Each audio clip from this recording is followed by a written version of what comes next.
Before we even get into the podcast, look, there are many, Odie, there are many epic sci-fi journeys out there. There are many epic sci-fi Rebel tales Moon? that fall into the Jungian. No, skip that one. That fall into the Jungian hero of 1,000 faces, the hero's wheel, the hero's journey. What would be the one that sticks out the most in your mind? Not Rebel Moon. Oh, Star Wars, Star Trek, Red Dwarf, Absolutely. Stargate. Yeah. Rebel Moon Part 2. And where? Skip that one. And where? Pray tell, do you think a lot of these movies found their influence? Well, I know the answer. Yeah, you do. And it's Star Wars. I want you to say it. No, it's not Star Wars. It's What? not Star Wars. Where When did did Star Wars Dune find its come out? influence? When did Dune come out, the book? What The year? 60s. Did it really? Yes. What year did Dune, the book, come George out? Lucas was greatly influenced by Frank Herbert's Dune. Okay. No, I do know that Dune is... Yes, Yeah. the answer's Dune, Odie. The answer's not Star could Wars. be Star Wars, though. No, because people Star want Wars it is to be Star Wars, arguably it's more not Star popular. Wars. It's No. more popular. No. Yes. It became more popular, but what Exactly. was popular first? What was What's there first? popular What now? was the original? What's popular now? Dune. Unpop. Denis Villeneuve. Yeah, that's right. Ba, ba, ba, ba, ba, ba. All right, here we go.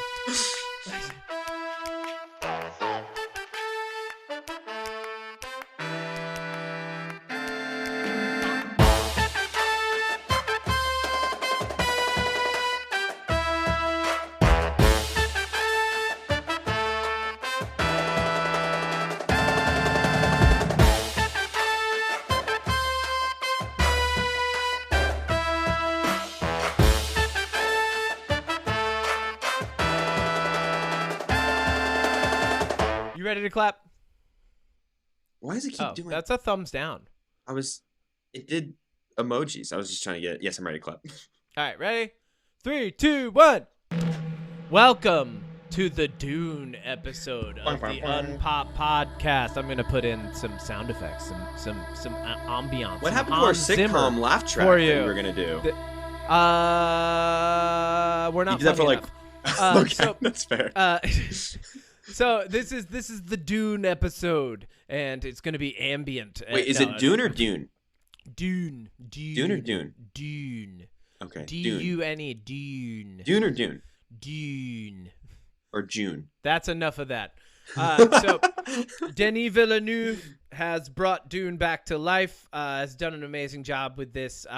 Let's introduce ourselves real quick, though. I am your Capitan, or if we were in the Duke world, if we were in the Dune world, I would be your Duke.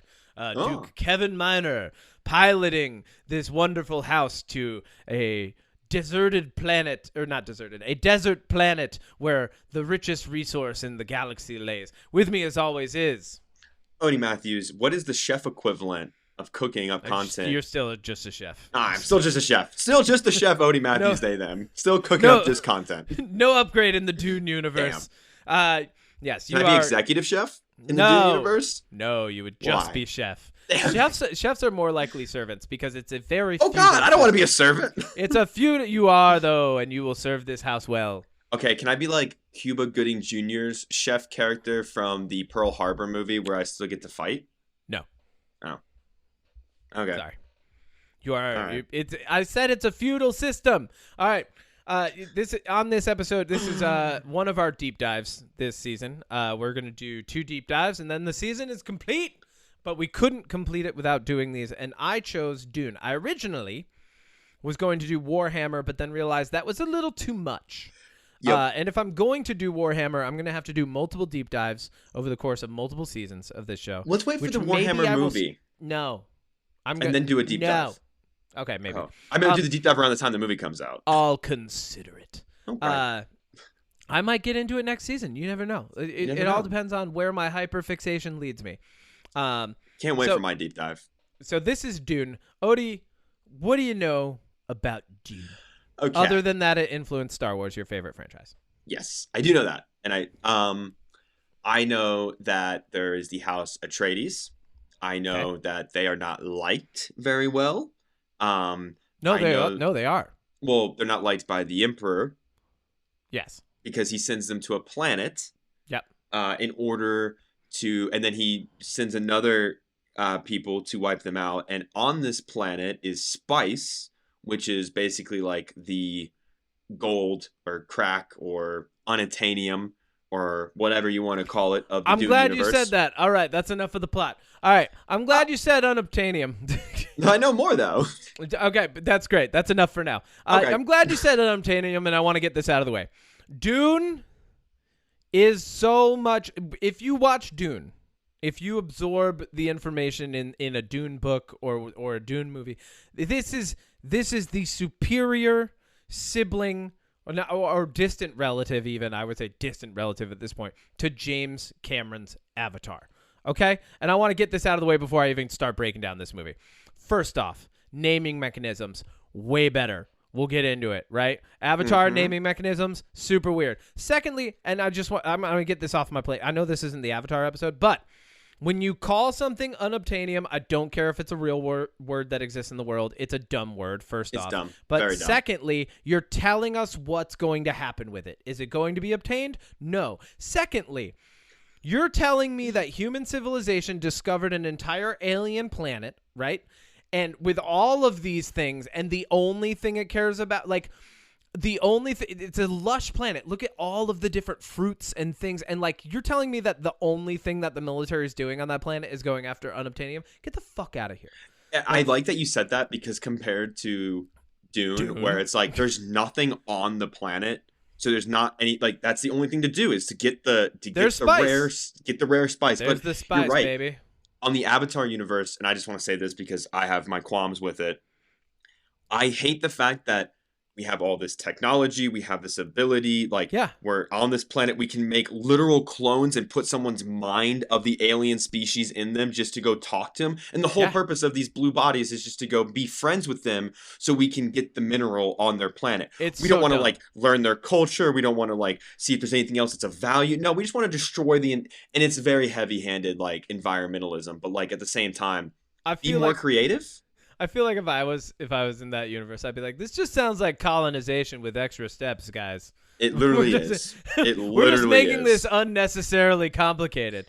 Yes. I'm glad we got that out of the way. We should just colonize. Why don't we just colonize? But okay. And then you'll actually see as I explain this movie how the second Avatar movie kind of rips off Dune in a lot of ways. Second one. But let's jump right into it. 3 things. I'm going to give you a primer, right? Just like I did for Lord of the Rings. Hopefully I'll do even better than Lord of the Rings. I think I can because there's not as much information that you need to know as Lord of the Rings. Like Lord of the Rings Silmarillion information was so hyper dense that we were like 28 minutes in and I was like, all right, now we can talk about Lord of the Rings. This one's a little bit easier. Okay. So big backdrop. And this is just like a visual backdrop. You will notice as you're reading or watching Dune, there is no technology. It's more apparent in the book why there is no technology, right? Why there's no artificial intelligence. Like the Dune story starts in 10,192. And humans are spread across what is the known universe at this point.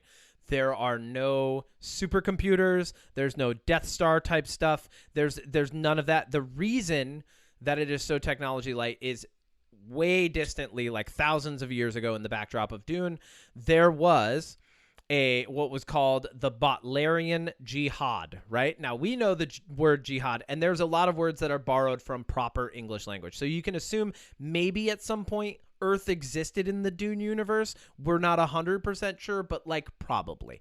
So there's the Butlerian Jihad. Humans go to war with machines, i.e. the Matrix, right? But we don't need to see any of that. We don't need to know any of it. All we know from the very apparent nature of the Dune universe is humans won, right? They won. They've also learned how to travel space and time. So, like, you're not going to see crazy guns or lasers and stuff like that. And I'll get more into why they don't have those as we go through this. But ultimately, you're not going to see crazy technology in this. And everything has a very manual feel. You'll even notice when, like when Paul Atreides or his dad, Leto Atreides, are in those like little grasshopper jumpers, the thopters that they have, right? When they're in the ornithopters, like it's all very manual. And there's good, the reason for that is humans went to war with AI. They beat AI. And then they decided, instead of ever having that problem again, let's just start breeding people to be super smart. Let's start making our own supercomputers out of people. So over thousands of years, the type of person, because they're still technically human, called a mentat has been brought into existence, right? Now, that being said, there's also a level of mysticism to this. So once again, this is very much influenced by medieval times and by like medieval stories. So it's drawing, although anybody who reads Dune, anybody who watches Dune would call it a sci-fi epic, it's drawing from fantasy epic, and it's drawing from medieval style fantasy epic, hence the feudal reference. And that's about it for the big backdrop. Then there's 3 things that I've written down that you definitely need to know before Dune starts, right? You need to know these things, and they're not overly explained, although they're apparent in the movie. 1, Paul Atreides, who is the main character of Dune, has been trained by his father to be a mentat. They mention this in a conversation, but it's not really like heavily focused on, which I think is one of the brilliant parts of this. Paul Atreides has been trained by his mother to be a Bene Gesserit. Now, that's that mysticism that I was mentioning, and we'll get into the Bene Gesserit in a minute. And then Paul Atreides has been trained by Gurney Halleck, the War Master, and Duncan Idaho, the Sword Master. Jason Momoa and Josh Brolin. Yes, 2 of the best warriors in the known universe. So, Paul Atreides has been trained to be a human supercomputer, someone who can embrace the powers of mysticism, and someone who can fight and understand military tactics. So basically, he's being trained to be like a superior human being, right? So I got a quick breakdown. Yes. Now, we're obviously spoiling Dune at this point. Yeah. Does Duncan Idaho, are we going to get to see him again in the second part, or is he gone? He's dead. He dead. He got I didn't know if maybe he came back heroic in a way death or scene something. for him. No, there was heroic music and everything. He's gone. Yeah, he's gone. Yeah, sorry. All right, cool. So, what is a mentat? And I've got a bigger explanation for this. Simple explanation: big nerds. Big nerds. Big nerds. Like I said, they're human supercomputers. They started breeding them after the Butlerian Jihad, which was essentially the religious war against artificial intelligence, where humans won. Mentats are now trained and often employed most readily by the big houses that exist in this universe, of which there are 3 that we only need to care about for this movie.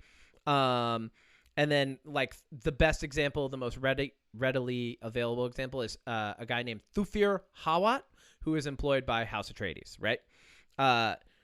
Then, what are the Bene Gesserit? Simple answer: witches. They're witches. They're just witches. Night sisters. They are. They embrace the intuition, right? They embrace a lot of things like that. But is that more Paul's than mom? Witches, what? Is that Paul's mom? She is a member of the Bene Gesserit. Yes. That's why she's been training him to be part of the Bene Gesserit. So they reach into something that's deeper, like human wisdom and ancient wisdom, and it's almost magical, right? So that's kind of where the sci-fi fantasy gets blended here, and I think that's what really influenced George Lucas to have more fantasy elements in his sci-fi films, i.e., the Force, right? Mm-hmm. And once again, you'll notice some similarities, but Dune came out before any of these really big things, much like how I was talking about Lord of the Rings and how it's like the godfather of most modern fantasy. Dune is the godfather of most modern science fiction. And so I really do think, like, if you're a huge fan of science fiction, read Dune. It's worth it. Like, even if it's not your favorite, you'll still enjoy it. If you're a big fan of fantasy, read Lord of the Rings. You'll still enjoy it. The Bene Gesserit are witches, though. They have been carefully crafting. Okay. This is the other thing. So they're witches. They're also, and not in the way that we would think of them in this current day and time, they are eugenicists. They have been carefully blending and influencing the blending and crafting of bloodlines over many millennia. Not to pick out one specific bloodline, but they've been going like, oh yeah, like they've been treating humans the way that we treat dog breeds, right? Like they're kind of like, but in a much more grandiose way. And their whole aim is they want to make this thing called the Kwisatz Haderach, which is a male-born Bene Gesserit. So like all the Bene Gesserit that are actually in the Bene Gesserit when the story starts, they're female. They're all female. They've always been all female. That's what they've been doing.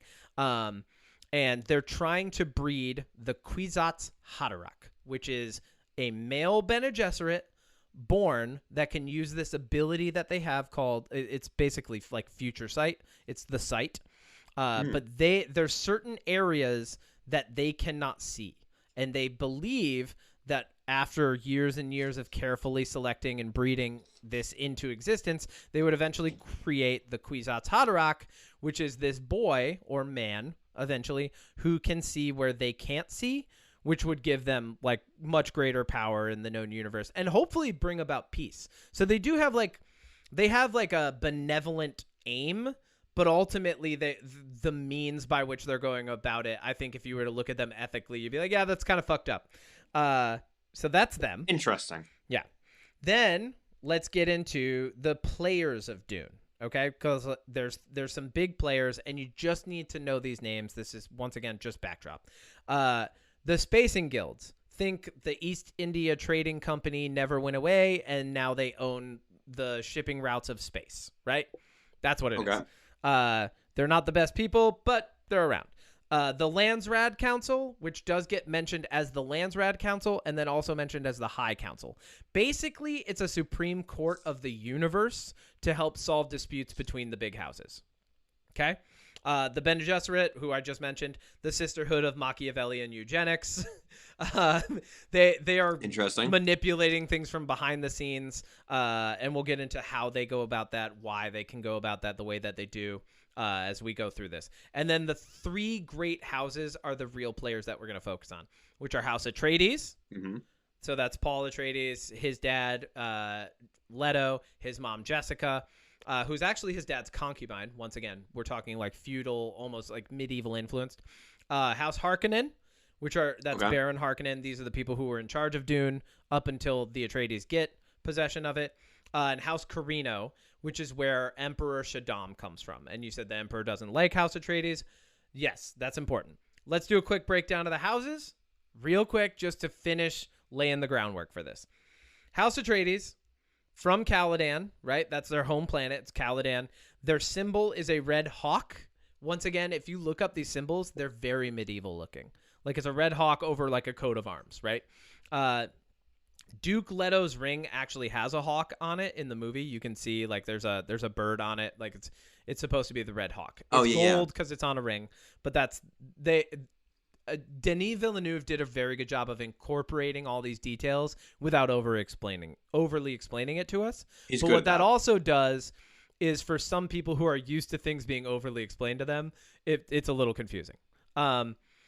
So House Atreides, quick overview. They're a military powerhouse with great political influence. People kind of love them. They look at Duke Leto as being a very honorable and likable person.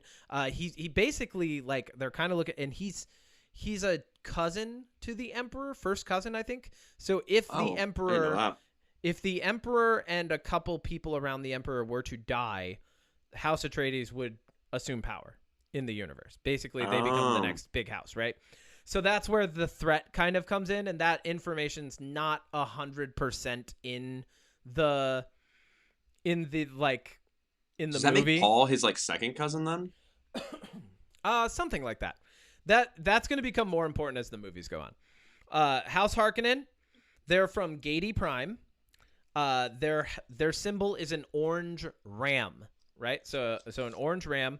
Vladimir Harkonnen, who is the head of that house, is the mortal enemy of Leto Atreides and believes that Dune, or the planet Arrakis, is his. Like he thinks it's without ever overtly saying it. He basically assumes entitlement over it, like almost to a divine level. Like he almost thinks in the movie? It should be theirs forever. Stellan Skarsgård. Oh, the weird. Oh, I thought that was the Emperor. Who's the Emperor? No, we'll get there. The Emperor's in the second movie. The Emperor's in the second movie. And it's okay. Okay. Christopher Walken. So What a choice. I love that. so great. Okay. So the Harkonnens are a spice trading house. So they're in the pockets of everybody, right? And spice, we'll get into that, is like the most important thing in the entire universe, right? It's the most important thing for many reasons that I'll break down when we get to the spice. They abuse the native peoples of Arrakis, known Zendaya as the Fremen. Yep. So Zendaya's people. and Benicio del Toro. But they abuse them so that they can harvest the spice and make a ton of money off of controlling the flow of spice, as they call it, or the way in which they release it to the world. Think diamonds, think oil, right? Oh, this okay. is all a big like blood. industrial political space opera, right? Makes sense. And then Glossu Raban, who is a member of House Harkonnen, is Dave Bautista, a.k.a. the Parakeet King. And he is the sitting ruler of Dune. So although it would seem that Baron Harkonnen, Stellan Skarsgård character, is like the guy who really oversees Dune, and he kind of is. He's been doing it from like a comforted seat, while the person who's been in charge of like directly overseeing Dune has been Glossu Raban, Dave Bautista. Like boots on the ground? Yeah, he's like the right hand, right? He's the one who's like cutting down the Fremen and keeping them in their place and doing reconnaissance missions and stuff like that. Third house that we have to care about, House Carino. They are from the planet of Khaitan. Their symbol is the golden lion, and you actually hear it mentioned in the beginning of the movie. They say the ascendant to the golden lion throne, which is what they call it, while House Carino is like, while they're in charge of the universe, it's referred to as the Golden Lion Throne. This is where the Sardaukar come from. And once again, I think that Denis Villeneuve did a very good job of just showing us these things without overly explaining them. So the Sardaukar are the other army that we see once we see the uprising that's happening. Well, not uprising, but the surprise attack on Arrakis. The Sardaukar are known as like some of the best fighters in the world. Think Hessians, think hired guns, think Black Ops. Like that's what they're known for. They're known for being ruthless.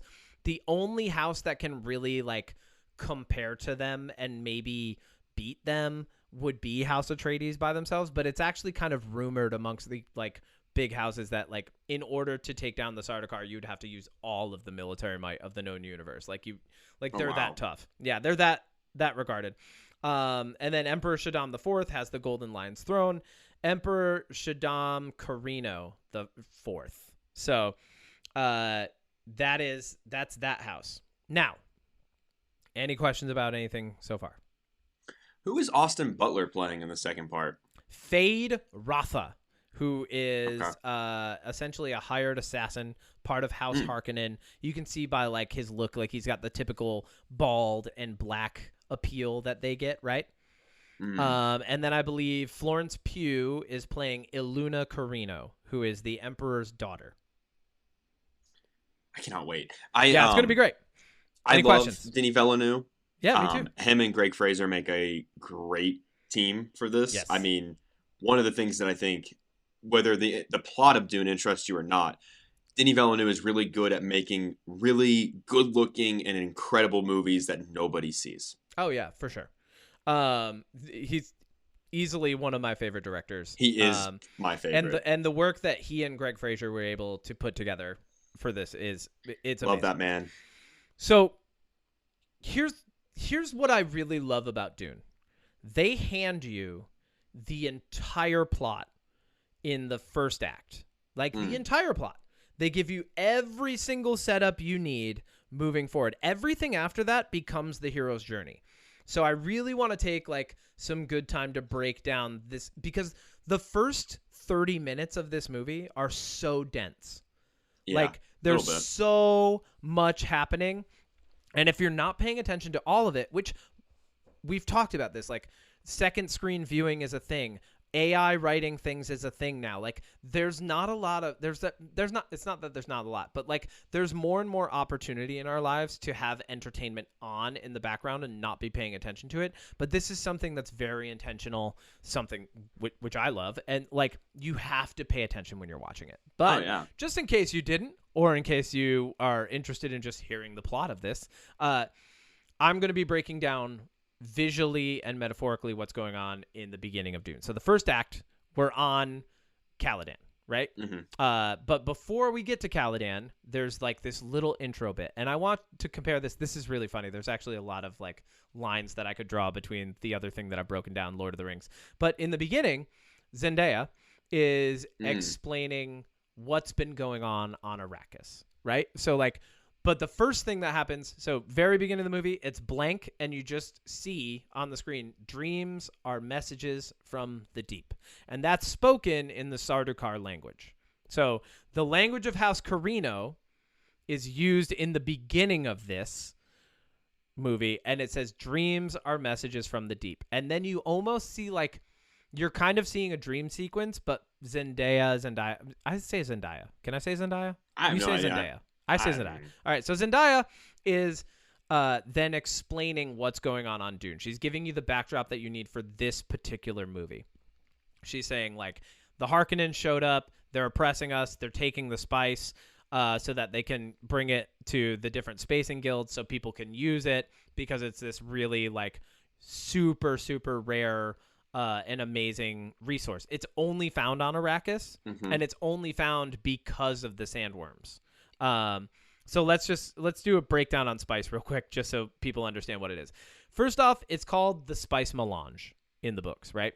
Which is a beautiful French term. But like, or at least it sounds French as fuck, right?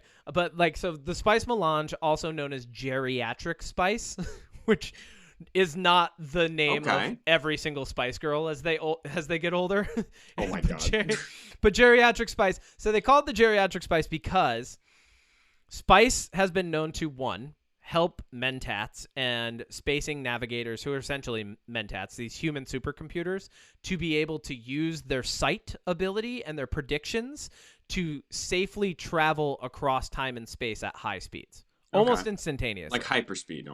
Like hyperspace, but like even faster. And imagine like if they didn't have spice, these two things would collide with each other in space at near hyperspeed and just like blow to bits and become dust, right? So they do need that for this type of travel. For the trade routes to even exist, we need spice. Spice is also known to awaken people's seeing ability. So the Bene Gesserit really appreciate it, right? Because they help to awaken your sight, like your intuition, connect you with your deeper ancestors, things like that. Because they actually will tap into the memories of their ancestors to use that wisdom to make better decisions moving forward. So it's good for that. It's a psychedelic, really. It's a drug. Spice is it's desert space cocaine, right? So the desert space cocaine also, I love that name, also can keep you alive. Wait, now, like forever? For a long time. We don't know how long. Nobody says like immortality, right? But here's the raw deal, and we've talked about this before. I love a raw deal. If you stop using it, especially after using it for an extended period of time, like say if you were living on Arrakis, right? If you take the spice away, you go through spice withdrawal, which is not what happens when you stop listening to the Spice Girls after listening to them for a week straight. Spice withdrawal is, in fact, it's what happens when you leave Arrakis after living there for a long time, or after having used spice for the majority of your life, not using it anymore, you die. Like, there's no ifs, ands, or buts. There's no systems around it. There's no two ways around it. If you stop using it after using it a lot, you die. That's it. Done. End all, be all, right? So, super rare resource. Only on Arrakis. It comes from the sandworms. It particularly comes from the sandworm larvae. They're the ones that are... So sandworm babies produce spice. Not even the grown sandworms, which partially explains why everyone's afraid of sandworms and why they're so territorial. But... So the spice comes from sandworm larvae. They harvest it. They use it for spacing guilds. They use it for Bene Gesserit purposes. It's used for, being able to see visions of the future. It's a psychedelic. It's desert space cocaine, and everybody wants some, baby. So why not just, like get two sandworms and keep them and make them mate and produce larvae and then just mine it that Have you way? seen how big those things are? I mean, they also don't have the technology. I don't know why you're trying to pick this apart. They don't have the AI because you would have to use. Let's assume you would have to use AI for it, and they're not doing that. But regardless, they're so laser fences. Spice mining is happening. Whatever. Go ahead. You know what, okay. Odie? Why don't you go there and solve it? You go to Arrakis and solve it. I will. All right, great. So Zendaya plays a character named Chani. We hear her explaining, like, hey, the Harkonnens came here for the spice. They're absolutely horrible to our people. We're trying to fight back against them, but their technology has proven greater than ours. And then she goes, and then one day they were gone, right? This is basically Galadriel explaining the backdrop to the Lord of the Rings. Then we see the title of the movie, and then Timothée Chalamet wakes up out of a dream sequence, which we can assume Zendaya was a part of, right? The first thing that you see on the screen once Paul Atreides wakes up is it's 10,191. I don't think that they put an AD after that because they're not putting it in the Earth universe, but it's the year 10,191. Yeah. As far as their calendar is concerned, that's where we are. And this is all just setting. And going back to what I said, Paul has been training his whole life, and the very first thing that happens to him after he wakes up and starts interacting with these different characters on Caladan in this first act is he's at breakfast with his mom. And he's like, I want some water. And his mom's like, you need to use the voice, which is a Bene Gesserit technique where you use, essentially, you tap into that wisdom of your ancestors. You produce this ancestral voice that can command people and make them do what you want. It's magic. They're witches, right? So, okay. So the magical witch eugenicists of this universe have figured out how to convince people to do what they want through this thing called the voice. He taps into it enough to get her to move the glass toward him. And although it falls short of being given to him, she then finishes pushing the glass toward him because he's at least done something, right? He's proven that he deserves to have that water, right? And so she gives him that and then kind of adjusts him. She's like, she kind of gives him a note, you know, she's like, hey, you need to focus a little more on that. Like, you'll figure it out. And she encourages him because she's been doing this his whole life. She's been training him to be a Bene Gesserit so that he can hopefully be the Kwisatz Haderach. And that comes up later. So then he goes and meets with his dad. His dad has been training him to be a ruler his entire life. So, like, it's mentioned very early on, hey, I want you in full dress. We're receiving the Emperor's envoy. The Emperor has sent this envoy to Caladan to tell House Atreides, hey, the Harkonnens don't have Arrakis anymore. It's yours. You get Dune. It's yours. Now, the Emperor has done this, like you said, to pit the houses against each other. And Duke Leto mentions this in the first act. Like, when he has a very poignant conversation with Paul about this. But before that even happens, there's this beautiful, beautiful scene. And Denis Villeneuve paid so much attention to this. First off, you've got the Emperor's envoy arriving, right? You have all these faceless, nameless people around who get mentioned, announced by the Herald of the Change, right? So House Atreides, they've got everybody ready to receive the Emperor's envoy. Emperor's envoy shows up. This is very much like a parlay or an envoy from, like, back in medieval times, right? A little bit of that, like, medieval fantasy type feel to it, that feudal system that I think really just makes this world sing differently than other things. The Herald of the Change, he's like, I'm the Herald of the Change on behalf of Emperor Shaddam IV of House Carino, heir to Padishah's throne, the Golden Lion throne. I announced that immediately House Atreides is going to take control of Arrakis and its spice production. How do you respond? Now, right before he announces this, Leto talks to Thufir Hawat and he says, how much is it going to cost them to do this little gesture to us? Just to announce this. Instead of, like, sending any other form of communication, they've sent this whole huge ship that takes 3 different navigators to get there. And Thufir Hawat, his eyes flip back, they turn white, and then he says billions of Solaris, right? And which you can only assume, you don't have to know what a Solari is. Like, it sounds like an intergalactic a lot of currency. money. It's a lot of money. Like, imagine billions of pieces of space gold, right? That's what this is. And what Leto's doing is he's confirming his suspicion that this isn't a gift, right? This is a gesture that is costing the Emperor something, but the cost will be outweighed by what the Emperor perceives to be what's going to benefit him. So this Herald of the Change is basically showing up and going, hey, this cost us a bunch of money. I'm here with members of the Spacing Guild. And he announces it. He says, I'm here with members of the Spacing Guild, the High Council, and other houses in order to witness that you are responding to me saying from the Emperor, you get Arrakis. How do you respond? Which is basically him going, you're fucked, right? You're fucked. You know you're fucked, right? And then Duke Leto says, there is no call that we do not answer. We are House Atreides, because he's honorable, likable man. He says, we accept.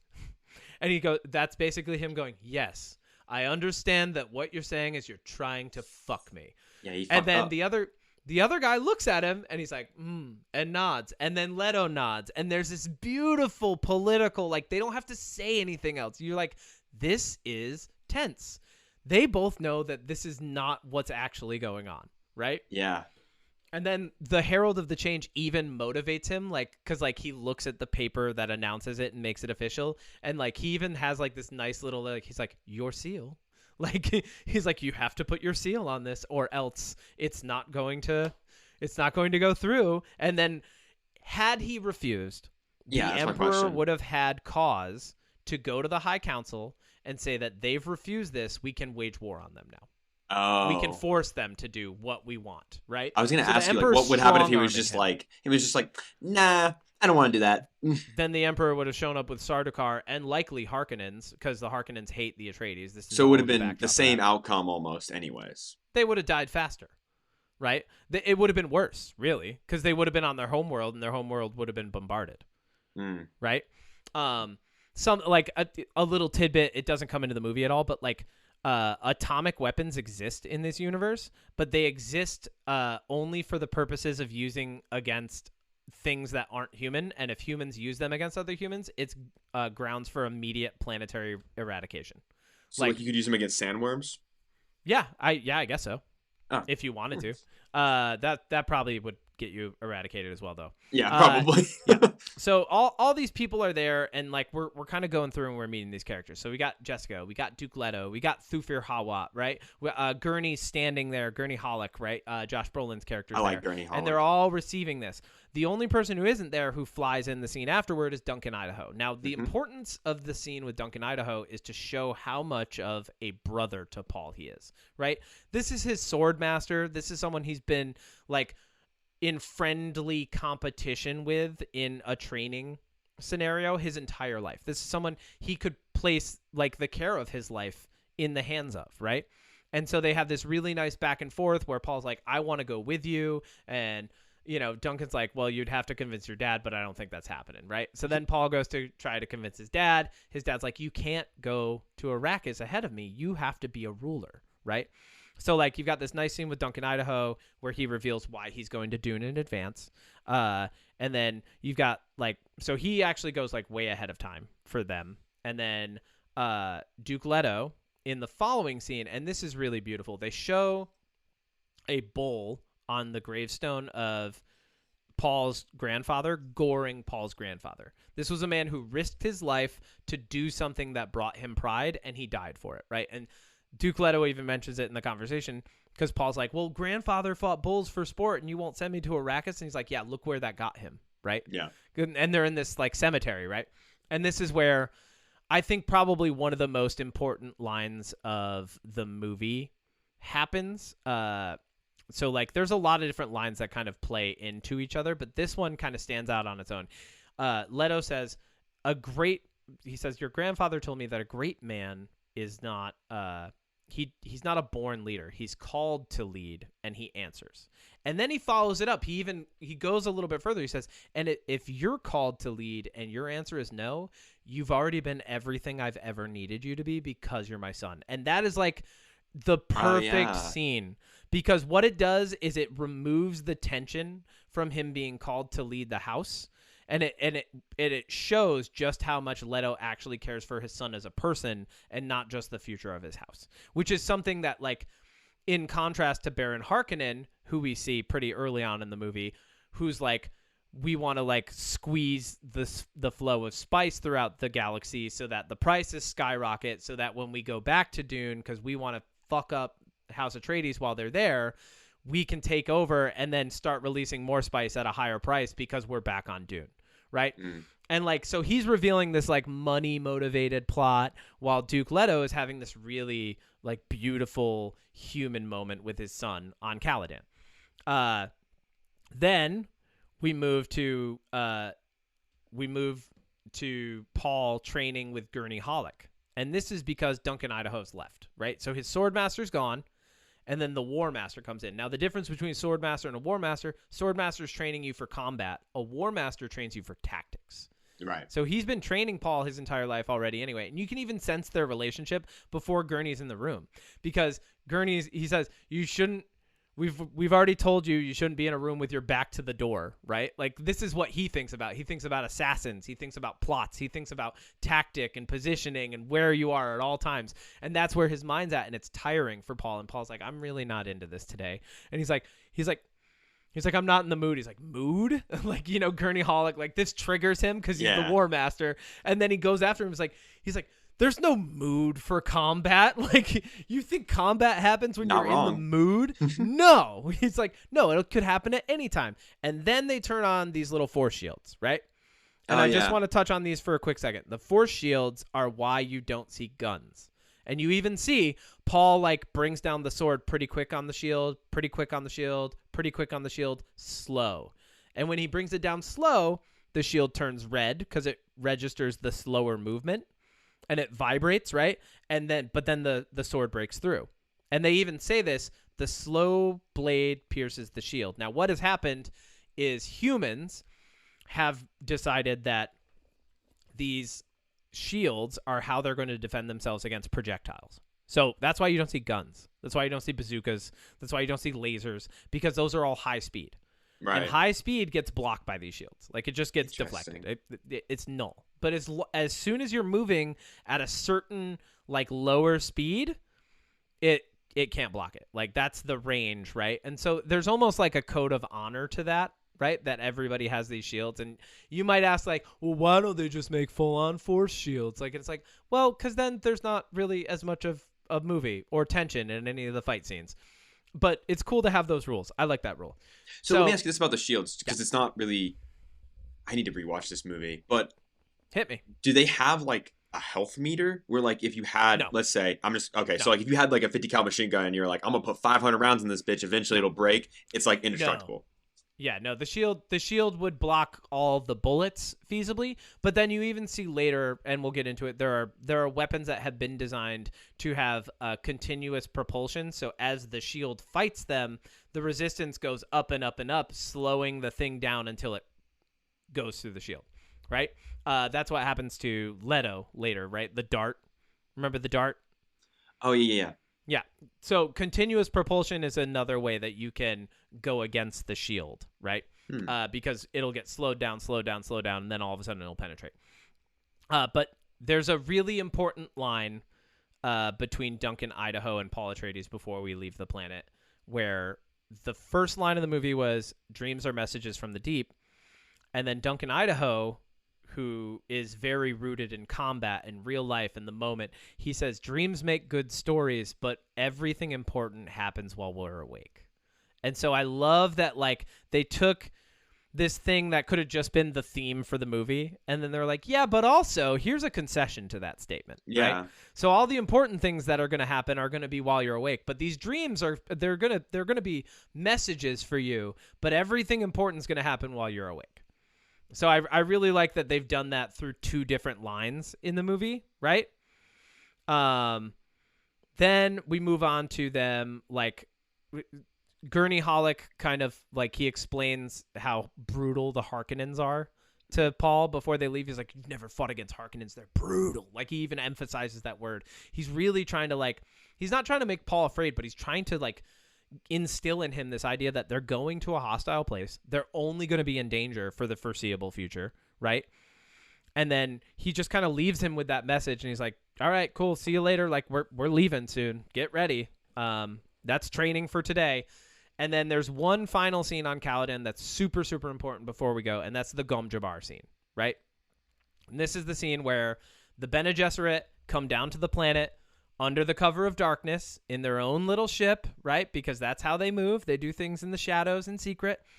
Jessica comes and wakes up Paul. She's like, you have to come with me. Paul's like, what are we doing? She's like, don't ask questions. You have to come. And this is because Jessica has been told by the Bene Gesserit mother, whose name I have written somewhere, because it's like Mother Reverend What's her name? I Her know name exactly is what you're talking about, though. yes. Her I name remember is her. Mother Reverend. Well, they just call her the Reverend Mother, but she's got like this whole crazy long name. Hold on, let me find it. Let me see if I've got it up here. No, no, no, no, no, no, no. Nope, can't find it. All right. So the Mother Reverend, who's like the leader of the Bene Gesserit, she tells Jessica, "You have to bring Paul to me." Right now, the Bene Gesserit know that Jessica has given birth to a male son, and she mentions after this scene, "You were only supposed to give birth to females," and this is because the Bene Gesserit don't think the Kwisatz Haderach can exist yet. This is why they're coming down. She's coming down specifically to test Paul and make sure he could even start the journey to figuring out whether or not he's the Kwisatz Haderach. Okay. So this is his first test, like his first real test. And we've set this up. He's been training his whole life. He's been training as a mentat. He's been training as a war master. He's been training as a sword master. He's been training as a pilot. He's been training as a future leader of a house. He's been training as a Bene Gesserit. All of this stuff, like, could you imagine, like, and although they only establish it visually, it kind of shows why his personality is the way it is in the beginning. Like, it's very dry. It's very formal. He asks poignant questions. He's not super emotional, but he gets a little bit, to show his youth. So, like, that's just his entire life has been training. Everyone around him is constantly training him to do something. So obviously he's going to be very studious. He's going to be very formal. He gets up, follows his mom. They go and they meet the Reverend Mother, right? When they get there, Dr. Yue is there, who's an important character, way more important in the books than the movies. But his importance in this scene is Jessica has brought Yue there to check Paul's vitals before he goes into that room. And the reason that she's doing that is she knows what's about to happen in this room. And so if his vitals were off, if he was like sick or something, she would have gone to the Mother Reverend and probably been like, "No, we're not doing this right now. He's sick." Like, imagine if he had a fever or was like, anything like that. She'd be like, no, shut it down. No, you can't. That's unfair. You can't do it, because she knows he's about to go through a trial. And I think she knows what trial he's about to go through.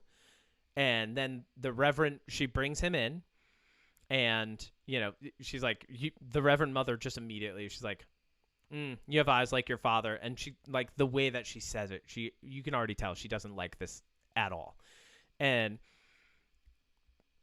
then she dismisses Jessica. Jessica has to leave. Now, an important thing to mention about the Reverend Mother that never gets mentioned is, or at least doesn't really get touched on that much in the movie, but it'll come up more in this new second one. She is the Emperor's personal truth sayer. Oh yeah, no. The Herald of the Change does mention it.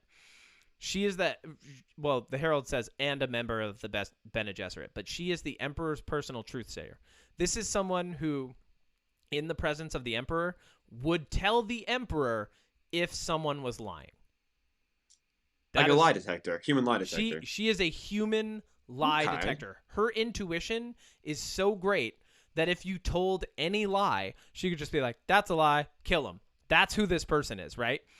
And Paul is in a room with her by himself. Now, this is probably the most important scene of the first act, because Denis Villeneuve put them, in a library to highlight the fact that there's not all this crazy technology, even though we're in the future, right? This futuristic sci-fi setting. They're in a room full of books. It's a very closed-off setting. She uses the voice on him, and then Denis Villeneuve and Greg Fraser used dollies to show what it's like from the perspective of someone who has the voice being used on them, right? She says, "Come here, kneel." And like, as that happens, that like dollies into Paul, it dollies into her real quick. It kind of like fades almost to black and then fades back out, and then he's kneeling in front of her. The behind the scenes of Dune, I watched the entire hour and a half. It's on YouTube, and it highlights Denis Villeneuve and it highlights Greg Fraser, again, a man I will never shut up about. Yeah. And I've said it before on the podcast, like what he did for the Batman movies and everything. Like, the creativity that this man behind a camera can utilize to make things so unique and like stand out visually is just incredible. And you pair him with a director like Denis Villeneuve, who Blade Runner 2049, Arrival, those are like two great examples of his work. And it's just like, damn, Yeah. Like the dolly shots in that, like that scene is incredible. It's so good. So she beckons him forward and she's about to put him through a test. Now, the test has the same name as the thing in her hand. So this can be a little bit confusing. It's called the Gom Jabbar. The Gom Jabbar is a poison needle. She says, put your hand in this box, right? And the box, you can see it's like casting shadows within itself. It's like a very mysterious thing. It's just big enough for the hand. It's claustrophobic. And he puts it like reluctantly, kind of, he's kind of like slowly, like questioningly, he puts his hand in there and he says, what's in the box? And she goes, pain. Now she's Gwyneth testing Paltrow's him. head. What's that? I said Gwyneth Paltrow's head. Exactly. 7. So, what's in the box? Anyway, sorry. So this is a test of endurance. And if he failed, she's prepared. She's the Emperor's truthsayer, so who's going to stop her, right? Even Jessica stands outside of the room just hoping Paul survives. And she says, she's like, what's in the box is pain. I hold the Gom Jabbar to your neck, right? Like she kind of like pounces on him almost, right? She's got it. All of a sudden it's to his neck and she's like, if you take your hand out of this box, I am going to kill you. It's instant death. You will die. The poison needle is going to kill you. And then we start seeing this sequence of like imagery, because this is more of an intuition test. This is a wisdom test. This is a sight test. So he starts feeling and sensing his hand burning. And we even see the image of like a charred hand burnt, like to a crisp. And so as he's going through this intense pain, like you can imagine your hand being on fire, right? Like that's what he's feeling. And all of these other images are coming through his head. This sight that he has is slowly being awakened, and this might be like the first time that it's actually starting to come to the forefront for him, right? And then he passes the test ultimately, like we know that because he continues. Yeah, he doesn't die. But and she's like, cool. If you would have flinched at all and revealed that you were more of an animal than a human, then I would have killed you. Good luck. And then she says, I hope you live, when she leaves. And she doesn't say it in like an actual hopeful way or a stern, like cold, like sarcastic way. She just says, I hope you live, and leaves. And then she's talking to Jessica and she's like, we told you only to have females. You had this male. You're training him in our ways. We had to test him. He's lucky he survived. We've done everything we can for you on Arrakis. Now, this is a reference to the Bene Gesserit having for centuries been all over the known universe, seeding these ideas of the Kwisatz Haderach. Like they're putting in these ideas of a savior for the universe, because that's what they essentially worship a god who doesn't exist yet, who in their minds will take human form. Mm. So interesting. When she says that, what she's saying is like, hey, on Dune, we've done everything that we can. We've seeded these beliefs. And that's where, so one thing that I want to touch on before we even talk about Arrakis is that Paul gets addressed by a few different names on Arrakis, right? Mm-hmm. When he gets there, they call him Lisan al-Gaib, which means voice from the outer world. They say it in the movie. But what that is that's like a Messiah-type legend that's been seeded by the Bene Gesserit there. And they even kind of like offhandedly mention it. They're like, the Bene Gesserit have been at work here. He also gets... so they mentioned this mouse, this desert mouse, who he eventually like takes the name of. It's Muad'Dib, right? So Muad'Dib is like this desert mouse, but people will say like, people say things like, I only serve Muad'Dib, I only serve Lisan al-Gaib, like all these different names. And so Paul's kind of like, eventually it could be confusing because it's a little bit interchangeable, because he's Paul Atreides, he is Lisan al-Gaib, he is in training to be the Kwisatz Haderach, he is Muad'Dib, like he's all of these things, right? But we go to Dune, and that's where like you get your first real big like start of the hero's journey, because he's actually left his home planet. This is 30 minutes into the movie, but they've already handed you everything that's going to happen. Here's a kid who's been trained to be all these things his entire life. He's going to a place that's full of nothing but danger. He's going there with his family, who have essentially all but been like given a literal death threat from the Emperor, right? He's going there to a place where the Harkonnens were. Everybody hates the Harkonnens because they're just cold and decisive and all about money. The Harkonnens have even mentioned in the one scene that they're in that, like, this isn't actually a gift from the Emperor. We're going to go and massacre the Atreides, right? Like, you know all of these things going into Dune. And then that beautiful, dense 30 minutes just sets up all of the action that follows. Yeah. Because as soon as we're there, he gets... like, and I can kind of speed run this part. Like, they get the lay of the land. They see some of the spice mining. They see a sandworm attack, right? Like, the first time we see a sandworm, it's literally eating a gigantic machine. And it is the sandworm's name is Shai Hulud, right? It's worshipped as a god of the desert. It's like the biggest sandworm. Like, yeah, this is the sandworm that everybody's like, oh yeah, Shai Hulud, like that's the one in charge. She's the sandworm, you know, like that's the one. Yeah. So the Fremen call it Shai Hulud, and that even kind of gets like thrown into the mix. So you have these names that could be a little confusing, and I think sometimes are for some people. But Shai Hulud's the sandworm. Muad'Dib is a name that Paul Atreides eventually takes. Lisan al-Gaib is the name of the savior that the Fremen use for Paul, because in their minds they're like, oh yeah, we heard about you hundreds of years ago. With like this myth popped up about you, and now you're here. Speaking of the naming, right? Yeah. You've got two ends of this spectrum, in my opinion. Yeah. You've got, I think Star Wars is a pretty good example because like there's some names like Luke, Leia, like, and then you've also got like Qui-Gon Jinn. So like, I think, you got a little bit of both, some creativity, some grounded, more earthy names. But then you've got some of the best naming, like in cinema with Rebel Moon. Like, just how creative to come up with all those names. You know what I mean? And by that, I mean... But what I was actually going with that is, legitimately, it's nice to hear, like, all of these names and be like, wow, I've never really heard these names other places. And what I legitimately was going to say about Rebel Moon is, you pointed out, and I thought too, like, it's just copy and paste from like every big franchise that it's trying to copy. It's dumb. It doesn't even try. But with Dune, like everything you're saying about these names and everything, I'm like, wow, like I've never heard these names anywhere else. Well, and this is something, once again, drawing the parallel, Frank Herbert did something that Tolkien did. He wasn't to the extent that Tolkien was. Tolkien invented his own languages, right? His own conlangs, where he was combining different languages and then making his own for his own fantasy world, right? So you've got conlangs from Tolkien, and then you've got Herbert, who very obviously the influence for Dune, the influence for Arrakis, because it's a desert planet, was a lot of things in the Middle East. So Lisan al-Gaib actually is very similar to what you would hear in Arabic, right? But in this movie, because it's Arrakis, it means voice from the outer world.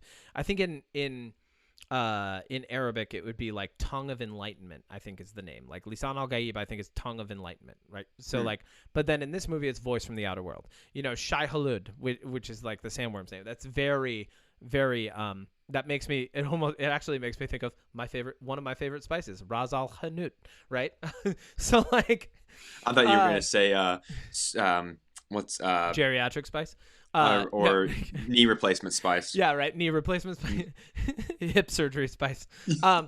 So they're on Arrakis, and the next, like the beginning of, or rather, this kind of like rounds out the first act, but the end of the first act, they're just showing you like, here's what the city looks like on Arrakis. It actually looks like a termite hill, right? And it's because a lot of the stuff is under layers because the sun gets so hot. It gets up to like 140 degrees.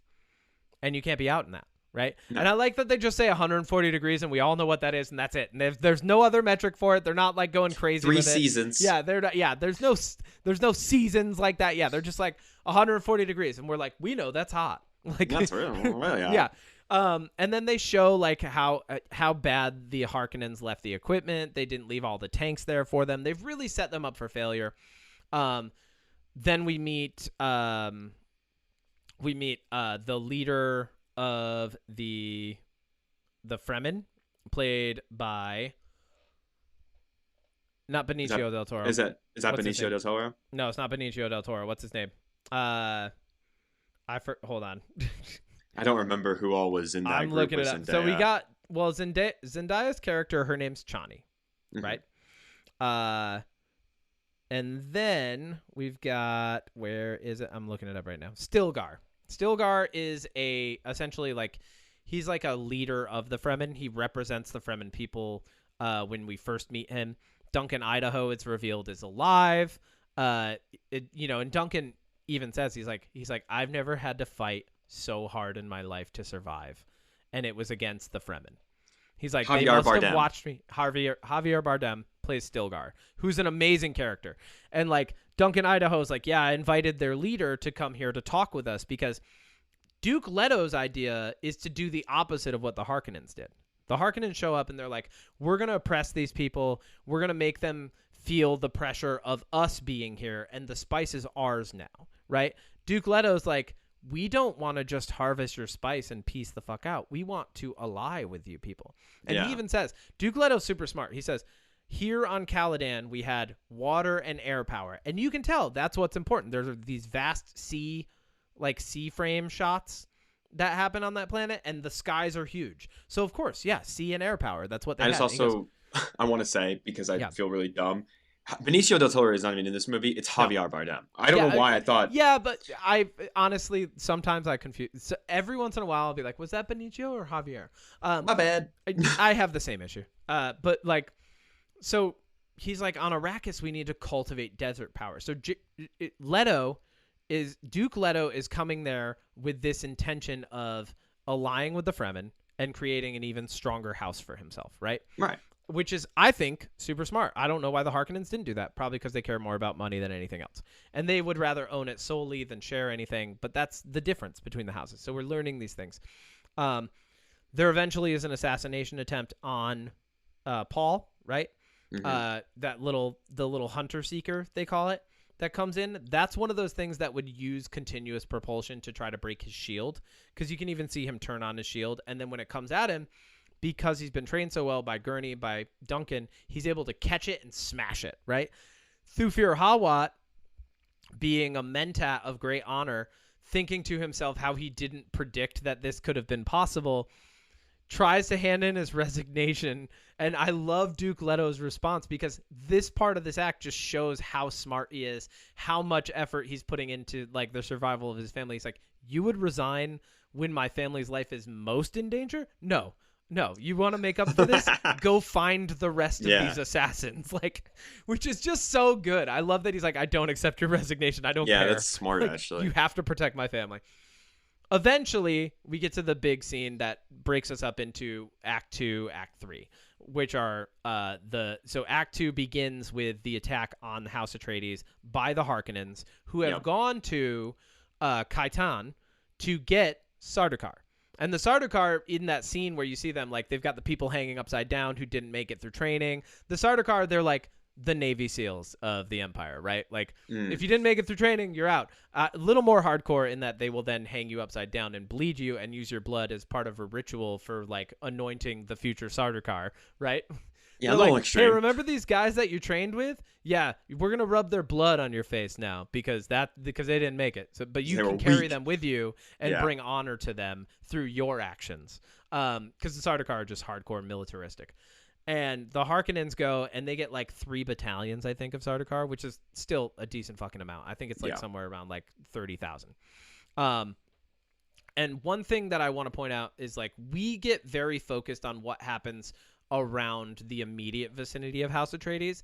In the books, it's a little more well explained, but like, they've occupied all of the cities that the Harkonnens had on this planet. So like, when this is happening, it's happening all over the planet as well, and it's only mentioned in one bit of dialogue, which I think is great because we don't have to see, like, you know, the myriad shots of all the different cities falling, right? We just have to know that what happened there happened everywhere else. Mm-hmm. And first, what happens is the Harkonnens start bombing the Atreides ships. So the first thing that they do is they get rid of the retreat option.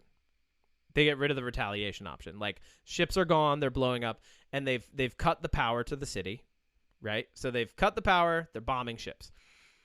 The Atreides start waking up, and they actually, like, you can tell from the sequencing and the way that Villeneuve and Greg Fraser did it, that the Atreides are actually holding their own and might even win, right?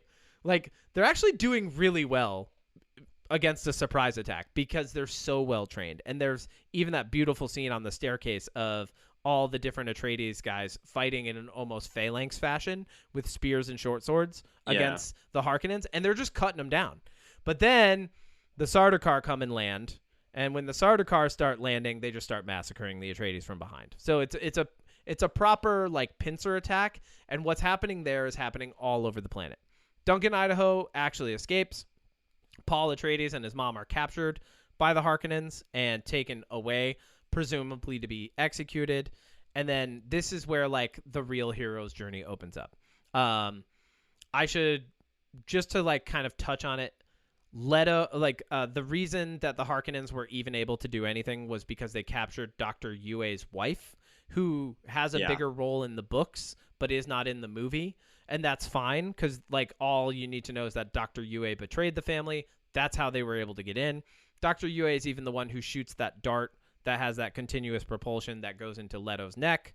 Leto, looking up at him, seemingly paralyzed now, right, is he's staring at Dr. Yue, and Dr. Yue is like, hey, I'm so sorry, but they took my wife. I had to do this. That's my wife. I love her more than I love your family. I'm sorry. Right? And he's like, but I'm going to put this capsule in your molar, and if you bite down on it at the right time and exhale, you might be able to kill Baron Harkonnen. And I love that scene. I love that, like, this guy who betrayed them is like, but I fucking hate them. Yeah, so, fuck them too. Yeah, but fuck them. So here, you can do this. And then when we get to that scene, where he's going to bite down on the capsule, we see how ruthless Baron Harkonnen is. He's already like on this planet. He's super obese. He's supported by essentially like a levitation, let's call it like a levitation hoist, right? Like it's like underpants and a belt, and it's like a hoist. Yeah. It's a proper like, what would the term? Yeah, it's a hoist. It's like around him, and it just lifts him up off the ground because he's so fat he can't do it himself. But the first thing he does is like, he's like, oh yeah, Dr. Yue, we said you could join your wife, so you'll join her. And then like they kill him. Of course. Because why not, right? Of course Dr. Yue would be so short-sighted that he would get won over by that and then back double-crossed. But then Harkonnen goes to get in Leto's face, and Leto, like, to draw him in closer, acts like he can mouth something but can't really speak all the way. And so Harkonnen gets closer and closer, and then he finally bites on that capsule and blows it in his face. Everyone else in the room dies except for Harkonnen. We know this because they show it later. But this allows us to move over and focus on what's actually happening in the rest of the movie. So another important character who we don't get to see a lot from is Dr. Liet Kynes. Liet Kynes is the female who she's got like the braided hair. She's the judge of the change. She's the one who's supposed to be overseeing what's happening on this planet. And she reveals to Leto, like earlier on, I can't report back to the Emperor saying that this was unfair. Like, this is just what you were left with. I'm sorry that this is what you were left with. I have no reports that show anything else. So she's like, I can't do much for you there, but I am the ecologist for this planet. And Liet Kynes is a super interesting character. And although they don't fully explain it, they show you more than they talk about it. She's actually been working to try and transform Dune into more Arrakis into more of a lush planet. So she's working on specific types of ecology that would then evolve and grow and turn Dune into like an overall nutrient-rich planet, like something that had a lot of great resources, not just spice, for all of the Fremen and for like everybody else there. So she's been working on that project in secret, and that's part of what we see when Paul and Jessica finally meet up with her. But the rest of this movie, I don't think we need to break down shot for shot. I think it's very poignant to just say it's a hero's journey. We get introduced to a lot of the big players who are going to be in part 2. We see just how much Paul's training comes into effect. We see how little trust he has for his mom, who let him go into the Gom Jabbar trial, and it's like a source of tension now. He's like, you've just been training me to be some fucking weird thing my entire life, and I don't like that. Like, so he's but it's still his mom, so he keeps her with him, right? They're confronted by Shai Hulud, right? Who's like right in front of them, gigantic, like, and just looking at Paul, and then kind of like utters this like reverberative, rhythmic, guttural sound at Paul. And I love that scene. It's like religious. It's like there's like this beauty to this tiny guy looking up at Shai Hulud, who's just like staring at him with all of its thousands and thousands of teeth. And it just says like a little thing, and then a thumper sets it off, and it goes another direction. And then we meet Stilgar, Chani, I forget the name of the guy who Paul kills, but another Fremen who, and this is a pretty important part of the book. Paul has a dream that he must kill the boy to become the man, right? And this is what this means. This is his first threshold that he actually has to cross on the hero's journey, because he's already crossed into the journey. So his first threshold to properly cross, his first real trial, is, can you kill a man? Like, and not only, and it's not just can you kill a man. It's not like you've got to kill that guy. It's, no, this guy has challenged you to combat because he doesn't trust you. But what that means for him, out of a sense of honor and duty, is that one of you dies now. And that is like the culminative scene of this movie, because Paul's already been through so much, right? They've already been through this journey. They've been running away from the Harkonnens. They've survived multiple assaults, right? They've run away from the Sardaukar. They got chased into a storm at one point. Duncan Idaho has defended them to his last breath while trying to run away from the Sardaukar. And we finally get up to this point where Paul is faced with the choice to actually fight someone for himself. Because up to this point, everyone's helping him. Like, everyone else is helping him along the way. And this is the first time that he has to actually take his training, everything he's learned, everything he's done up to that point, and put it to use. And he does. And he defeats that guy. And at first, he doesn't want to kill him. And Stilgar is getting mad. He's like, what is he doing? Like, this is very dishonorable for him to not kill him when he gets him into that position, like where he could kill him. Why is he not killing him? And then Paul finally does kill his combatant, right? The Fremen who's challenged him. And that's the moment that the Fremen are like, okay, well, congrats. You've passed one of our tests now. So what now a wild we'll bring test. you Kill our friend. Well, it's not. They don't say that is the test, but yeah, they're like, wow, that's actually kind of a rite of passage. Like, if you get challenged to a fight to the death, you uphold with honor. And although you didn't do it at first, you did finally commit. And when he commits, they're like, okay, all right, we can accept this guy. And then we get that beautiful final shot of seeing someone actually riding a sandworm at the end of the film that tees up for the second part. Yeah.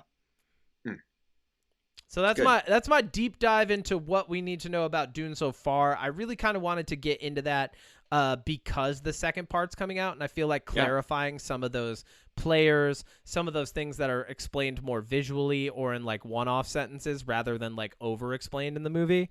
I think it's really it would give somebody a lot more clarity to go into the second part knowing those things, like Emperor Shaddam, the Sardaukar, his personal army. That's from his planet. You know, now there is one thing that I don't know anything about Dune, so I don't really know what's coming in the second part. But I do know that in the invasion scene, Gurney goes out with a group, and then he just never shows up again. Okay, so this is the one shot that I think is a little tropey. You see him running. You see his entire group about to engage with the Harkonnen army. Yeah. And then there's an explosion closer to the screen that kind of just cuts the scene, right? Like, so the explosion happens and the scene cuts. Gurney Halleck, I'm sure you could just look up the cast list right now. He's in the second part. Yes, he's not dead. He survives that. He is, much like Duncan Idaho, he's one of the best warriors in the known universe, right? Like, he is the War Master, so he does survive. Gurney Halleck is actually, I love what Denis Villeneuve did with this character, but in the books, he's known for singing and for reciting poetry as much as he's known for fighting. He's a true warrior poet, which is why in that first scene, when Paul says, "I don't really feel like fighting today, Gurney. How about a song instead?" You know, like that's why. A little nod. It's because in the books, he's known for those. Like he's known to be a guy who, like, yeah, he's the life of the party. So he knows a lot of great songs and poems. Yeah. So he just like obviously maybe there'll be a scene or something, but basically in that fight he somehow escapes and meets back up with Paul. So he's going to survive the fall of House Atreides, and then yes, at a later point he will meet back up with Paul. Now, please, for my sake, yes, you don't have to. Huge spoiler. Yeah. What I'm asking here. Okay. Does he make it to the end of the second part? Will he survive? I'm not gonna die. Okay, that's fair. Hey, Google real quick. I'm just kidding. I'm gonna tell you, in the second part, there's gonna be some really awesome fight sequences. It's definitely the second part, and I'm glad they broke up, because if you look at a copy of Dune, it's huge, right? It's bigger than massive. Lord of the Rings. It's bigger than Lord of the Rings. If you put all 3 Lord of the Rings books together, you might have Dune, right? Like, that's how big this book is. It is a sci-fi epic. It is the godfather of all sci-fi epics. That being said, I think that Denis Villeneuve did the right thing breaking it up. I believe into 3 parts. I'm cool with it being a trilogy, because what that means is it? Even though I just broke this up into Act 1, Act 2, Act 3, even if it's 2 parts, it's still much better than it would have been as one movie, because the original Dune movie was one movie and it didn't near scratch the surface on what was important. No, it did not.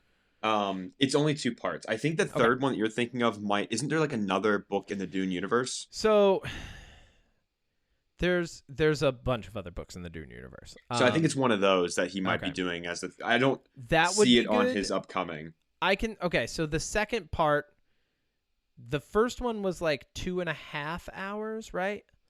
So if the second is 2.5, I mean, there's still going to be like some bigger.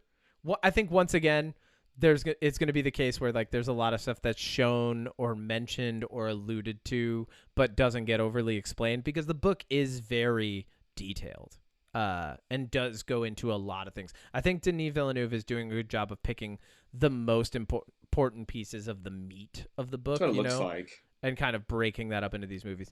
Dude, even if it's only 2 parts, I think it's already still so much better than anything trying to be done in 1 part with that book. Isn't it crazy how Dune got broken up? It's 1 book broken up into 2 movies, 2.5 hours, and The Hobbit is a tiny, tiny book broken up into 3 movies with filler that was created by so dumb studio. Well, in The Hobbit they tried to include some of the Silmarillion, but like it was weird. Yeah, it was just Gandalf's weird trip that he goes on that's not even that's from canon. The Silmarillion. That's it's canon. It's there. Yeah, I mean, like, yeah, it's different. Legolas though, he wasn't in the original. No. Anyways, no. But yeah, Dune is incredible though. I really do like the world, and knowing a little bit more about it, I'm excited to watch it again. Yeah, I mean, I was like, I've watched it so many freaking times. Yeah, I mean, Dune for you is like Star Wars for me. I can rewatch it all the time. Yeah. But yeah, I'm looking forward to the second part. I think it's going to be really great to see how people approach the space desert cocaine that is spice, and you know, like, that's probably my favorite part, is that like it's this thing, and they say it not. They didn't say it in the first part, but like it gets mentioned in the book. They're like, what an insidious little thing that you've been breathing it on this planet. Like, if we leave this planet now, after you've been there long enough, it's like, if you leave now, you die. You die. Yeah, unless you take it with you, you know? So yeah, just awesome. Yeah. What's your jam? What do you got for me? Oh my God. Geez. You first. Me first. I always go first. You first. All right, that's fine. My jam this week, I've been loving the Book of Clarence soundtrack. Right, you mentioned that. The Book of Clarence soundtrack is amazing. It's got like Lil Wayne, it's got Doja Cat, it's got got these really cool like gospel backgrounds, really sick rap beats. I've really, really, really been bumping that a lot. I'm about to put that on a list. Actually, let me put that now because sometimes I always Big say I'm gonna recommendation. grab the things you recommend, and then Yeah. I always forget, and then the Book of Clarence, the motion picture soundtrack. Yes. Let's see. Oh yeah. Ooh. So Okay. good. Okay. So good. Dude, It's D'Angelo's reminiscent on of here. yeah, it's reminiscent of the Black Panther Cool. soundtrack in that like it's Mm. just like it's a curated compilation of amazing artists who are just like bringing these songs to life. I love it. Yeah. I like that. What do you got? So the only thing I've really been doing on top of my previous jams is I on Audible have Yep. been listening to the first Percy Jackson book because I'm not sure if I'm still the right age for it, but when it did come out originally, I was around the right age, and then Okay. I ended up reading the entire series, and now with it being on Disney Plus, which again, phenomenal show. Yep. Percy Jackson is to me what like Harry Potter, Lord of the Rings, Hunger Games, Twilight is to other people. Like this was Yeah. my book franchise. This was like, you know, I am obsessed with Greek mythology. I always have been. I've written papers about Greek mythology for like school. I have the seven ancient wonders of the world tattooed on my shin, and some of Woo! those come from Greek mythology, like the statue of Zeus and Athena's temple and things like that. Yeah. And so Percy Jackson was just such an interesting, for one, the author, Rick Riordan, wrote it for his kid. And I love him because people like to compare Percy Jackson to Harry Potter. It's not Yes. really a fair comparison because one is written by an idiotic bigot who changes things after she's already written them, and the other is written by a wholesome, wonderful man who, as time has changed, great example of this is he cast a person of color as Annabeth. In the books, she's described as being a blonde-haired, blue-eyed person, right? And people Yeah. are like, what the hell? What the hell? How'd you do this? And he's like, well, things have changed and my mind has opened up since I wrote these books. And two, who cares? Yeah. Which is totally fair, right? Like, if you're talking about Greek gods existing, and I mean, Zeus is played by the late, great, oh my God, from John Wick, voice of Zavala and Destiny, Lance Reddick, he's played by him. You've got Miranda, who I don't Lin-Manuel like. Miranda. He's playing one of the gods. So like it kind of makes sense that these demigods would be of different ethnicities, of different backgrounds. They're because if these gods are going across the world, why wouldn't they? It's not going to be stereotypical, American blue-eyed, blonde-haired people. But Yeah. the world of Percy Jackson, if you're a fan of Greek mythology, he's done such a good job, in my opinion, of weaving it in with American history, right? Because obviously, like in this world, a lot of the Greek gods and stuff are in America, which doesn't make any sense. But who cares? It's if you're gonna watch this, you gotta have some suspension of disbelief, anyways. But I love the world building. I love the characters. I love this idea that you could be, a kid of a Greek god. Which, as a kid, when I was writing papers, I was like, this would be so cool to, like, be the kid of one of these Greek gods. Like, imagine Be a demigod. Yeah. like, dude, that's awesome. That's way cooler than being a wizard. I don't care what anybody says. But those books are phenomenal. And like I said, I might be looking at them a little bit more fondly because I read them as a kid. So to me, they still are interesting. I don't know if like adults would like the books, but I do know that the show is great. I think it's good for all ages. Couple episodes. It was good. I like the kid that's playing Percy. He was in The Adam Project, which is a movie that I genuinely like with Ryan Reynolds and Mark Ruffalo. So yeah, just really good show, really good series of books. I really like, and this is just a little teaser, the end of this franchise. Yeah. Is so, and apologies in advance, it is so much better than most franchise book series like this. It's better than Twilight. It's better than Hunger Games. It's better than Harry Potter. The way that this series wraps up and the character development of Percy Jackson in the end of this, it makes all these other like Harry Potter himself and like Katniss and then it makes them look like they had no growth as a character. Oh, cool. And like not saying those characters didn't have growth. All right. Like obviously Harry Potter and Katniss do and all of them, but like the way that Percy starts off at 12 years old being dumped into this world, Yeah. and the way that he approaches it, and you kind of already see hints at it where he's like, why do we do things like this? The Yeah. way that transforms across all of the books to the end. Oh, awesome. And maybe off the pod, I'll tell you how it ends because I think it's really cool. All right, that's cool. Well, I mean, That's my jam. Is that also your deep dive? It might be. No, all right. I hope it is. It probably That'll be will cool. be. It probably we could will at be. least we could at least go through the first book, right? The Lightning Thief, I think it's called, right? Lightning Thief. My favorite book is the Labyrinth. It's the third book, and it is the best. Cool. Yeah, but I'll probably do a deep dive and try to not speed run, but keep it simple. I'll probably go through all 5. Yeah. Okay. Well, good. I hope you do. That'd be great. That's it. That's my jam. If you were a demigod, which god would you want to have been born by? Which god would you like to have sired you?